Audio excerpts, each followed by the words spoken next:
fitur rumah belajar atau wahana jelajah angkasa. Jadi di sini bisa melakukan simulasi seperti di planetarium. Jadi ini karena web ini sebenarnya web yang dikembangkan oleh NASA Amerika. Jadi di fitur rumah belajar itu ada kerjasama dengan eh, web dari NASA. Ini bisa digunakan oleh Bapak Ibu guru geografi dan mungkin IPS ya yang menggunakan ilmu alam dan seterusnya. Kemudian ada juga, nah ini kalau yang fitur ini adalah fitur pengembangan keprofesian berkelanjutan. Ini diprioritaskan bagi Bapak Ibu guru yang ingin berlatih tentang IT, terutama tentang IT dari kalau di eh, rumah belajar itu ada contohnya adalah pemilihan duta rumah belajar itu menggunakan fasilitas ini pengembangan keprofesian berkelanjutan dari level 1 sampai level 4 dari belajar literasinya kemudian nanti mulai mengembangkan medianya sampai nanti level berbagi itu ada di pengembangan keprofesian berkelanjutan. Dan sekarang ini baru dibuka namanya untuk pembatik level 1 tingkat nasional itu diikuti oleh 60.000 orang guru se-Indonesia. Ini menggunakan fitur ini. Kemudian selanjutnya aplikasi ini bisa dilakukan atau di upload di atau diinstal di HP dengan mengakses pada Play Store. Ini bisa. Kemudian selain itu eh, rumah belajar juga didukung oleh TV edukasi, kemudian radio edukasi. Radio edukasi itu ada di Yogyakarta. Kemudian ada juga M edukasi ini tentang pengembangan mobil edukasi yang ada di Semarang. Nanti saya lihatkan webnya. Oke, itu sedikit pengantar. Kemudian langsung ke website dari rumah belajar. Jadi kita untuk website rumah belajar itu alamatnya adalah belajar.kemdikbud.go.id. Jadi ketika kita hanya sebagai tamu atau sebagai tidak perlu login. Jadi di sini adalah kalau dilihat tampilan dari webnya seperti ini. Jadi ada kelas digital yang saya sampaikan tadi, sumber belajar, kemudian bank soal, kelas laboratorium maya, dan ini kalau diklik yang disembunyikan itu ada peta budaya. Peta budaya ini adalah untuk tadi yang untuk seni budaya guru-guru seni budaya. Kemudian ada karya bahasa dan sastra, ini untuk literasi bahasa. Jadi saya ingin memperlihatkan untuk yang lab maya, laboratorium maya. Jadi laboratorium maya itu adalah salah satu fitur utama yang dikembangkan oleh rumah belajar. Ini bisa digunakan untuk simulasi, untuk praktikum secara digital. Jadi di sini banyaknya untuk guru-guru IPA, fisika, kimia, biologi maupun matematika. Jadi kalau Bapak Ibu guru SMA dan biasanya kalau di sekolah-sekolah yang sudah modern biasanya mengakses di pet edu colorado.edu ya. Tapi bisa juga Bapak Ibu sebagai suplemen sekali-kali mengunjungi rumah belajar.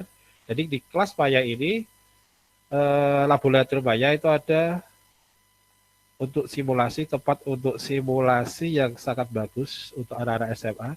Jadi ini bisa ketika menggunakan laboratorium maya tidak harus Bapak Ibu login, kalau hanya mengunjung saja langsung bisa melakukan ini percobaan. Tetapi nanti seandainya pengen ini di-download biar bisa digunakan secara offline, Bapak Ibu harus daftar di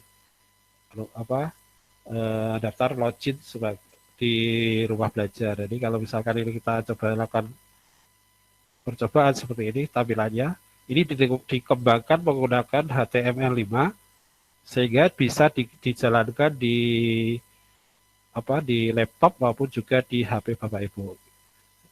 Jadi misalkan ini kita coba jadi ini anak-anak bisa lakukan simulasi, kemudian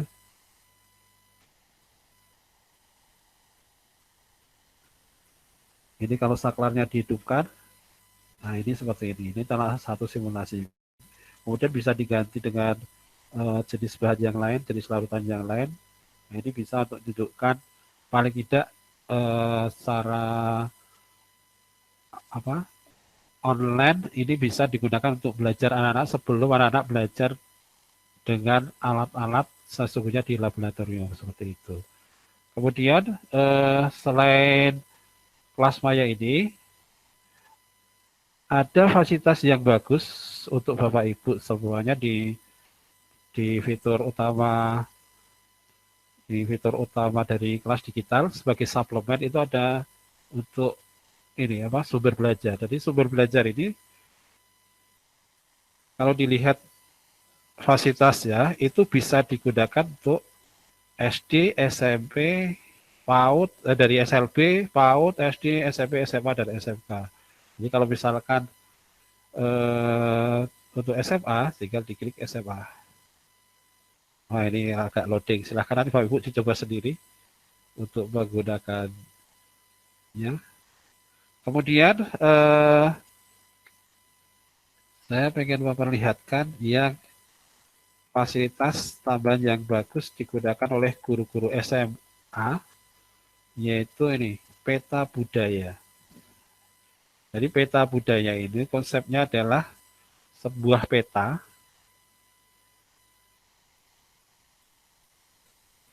Jadi sebuah peta seperti ini dari Aceh sampai Papua. Nanti tinggal misalkan kita mau mempelajari suatu budaya daerah mana. Misalkan saya pengen yang Jogja, Jogja saja. Tinggal saya klik di Jogja itu tadi. Nah di sini nanti sudah akan ada beberapa sejarah yang muncul. Misalkan di sini adalah Malam Satu Suro, Museum Nasional, situs Liangan, Sugeng Wayang, Sendratari Taman Soka, dan seterusnya.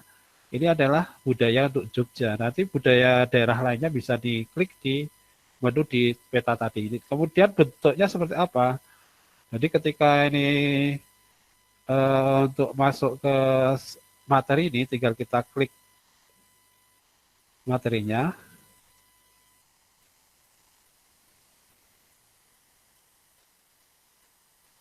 Misalkan konten, saya klik masuk. Nah, seperti ini. Jadi materinya adalah sebuah literasi digital. Ini dari sinopsisnya, kemudian kita bisa klik pendahuluan, materi, sampaikan penutup.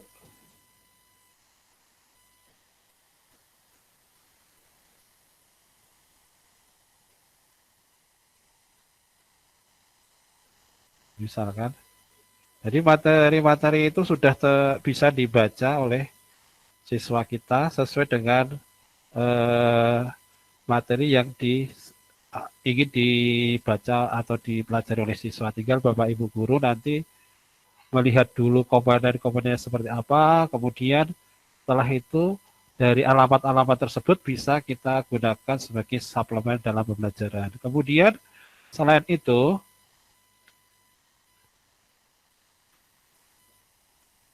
fasilitas yang lainnya yang bagus untuk guru SMA ini ada di Karya Bahasa dan Sastra ini. Jadi Bapak Ibu kalau pengen siswanya untuk mencari sebuah karya atau membuat karya sebagai bahan literasi nanti bisa dipelajari dari materi karya dan bahasa. Jadi seperti ini ada ragam jejak tsunami, rembungan atologi dan seterusnya. Ini bukunya banyak sekali. Buku yang sudah didigitalkan ini sebagai literasi digital.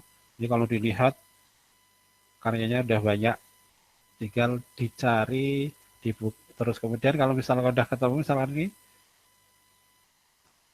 misalkan di balik Rona Purnama ini bisa tanpa harus login dulu, bisa langsung membaca. Terus bentuknya buku seperti ini tinggal anak-anak tinggal membaca dan seterusnya. Ini untuk guru-guru bahasa seperti itu. Kemudian ada fitur-fitur yang lainnya, itu juga bisa dipelajari dari radio edukasi, kemudian M-edukasi. Kalau M-edukasi ini adalah materi-materi yang kaitannya dengan aplikasi mobile. Jadi kalau ini adalah materi kontennya sangat banyak. Jadi misalkan ada konten virtualnya, ini bisa langsung diinstal di HP anak siswa. Jadi di sini ada materi pesawat sederhana, trigonometri, pemain panjang, dan seterusnya.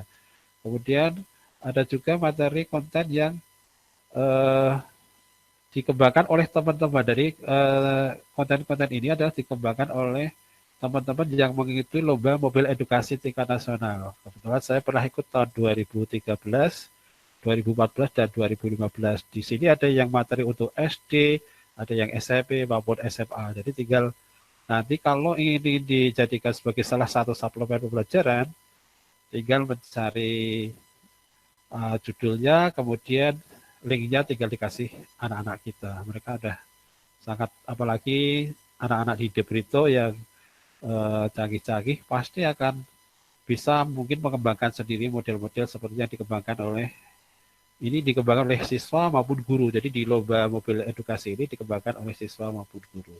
Ini juga dari Pustekom atau dari rumah belajar yang untuk mobil. Mungkin itu saja, waktunya sudah pas 20 menit. Mungkin nanti ada pertanyaan dari Bapak Ibu dan bisa diskusi tahap selanjutnya. Saya kembalikan kepada Pak Franky. Terima kasih.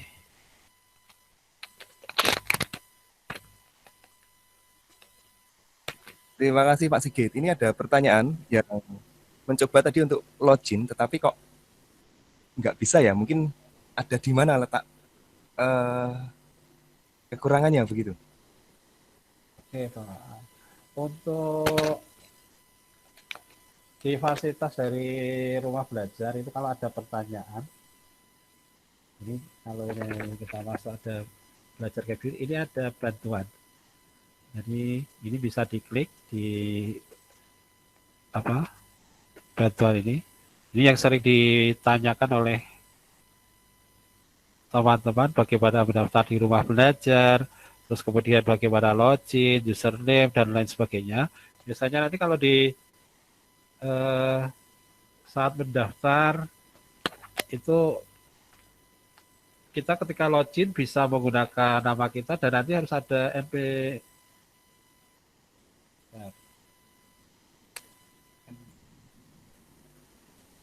NUPTK itu ya Pak ya? NUPTK, ya harus ada NUPTK itu. Jadi ketika login itu harus ada ya, ketika login itu kan nanti ketika masuk itu kita bisa daftar buat akun sendiri atau nanti menggunakan ini fasilitas dari Google. Jadi kalau kita punya Google ini langsung kita klik, tapi ketika masuk pun nanti ditanyakan NUPTK-nya. Ya. Kalau yang misalkan belum punya itu bagaimana ya Pak? Oh, kalau saya sudah pernah masuk ini. Kalau Bapak Ibu guru yang belum punya ya nanti harus login Pak. Biasanya NUPTK kita untuk saat ini belum bisa Pak. Harus ada NUPTK dulu. Harus ada NUPTK. Berarti hanya guru-guru yang NUPTK ya Pak ya? Iya. Begitu. Kemudian Pak, apakah setiap orang itu bisa menulis konten atau materi, misalnya di bagian peta budaya, atau ada seleksi dari admin rumah belajar?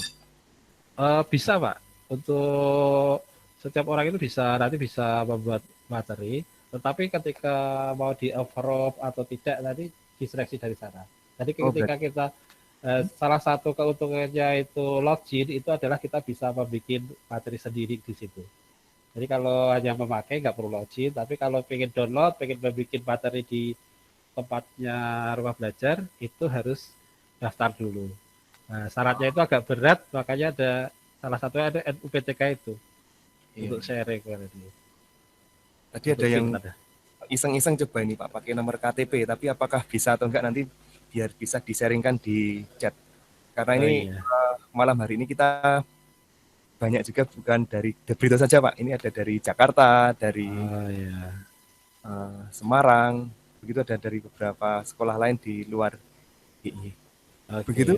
Iya Pak, siap-siap. Terima kasih juga ini Pak. Ya, saya cek belum ada pertanyaan. Mudah-mudahan nanti bisa ya Pak kalau pakai NIK ya, karena mengingat ada beberapa yang tidak belum memiliki UPTK. Oh iya, nah, nanti saya sekalian ini masih berjalan, nanti saya cobanya. Diusul. Saya tak login pakai, enggak, kalau tadi login saya kan sudah saya daftarkan UPTK.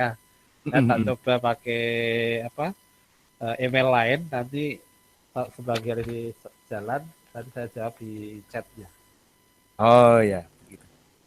Terima kasih Pak atas penjelasannya tentang rumah belajar dan semoga ini sangat bermanfaat bagi guru-guru maupun bagi siswa nantinya sebagai salah satu sarana begitu ya Pak ya. Oke, ya Pak, sama-sama.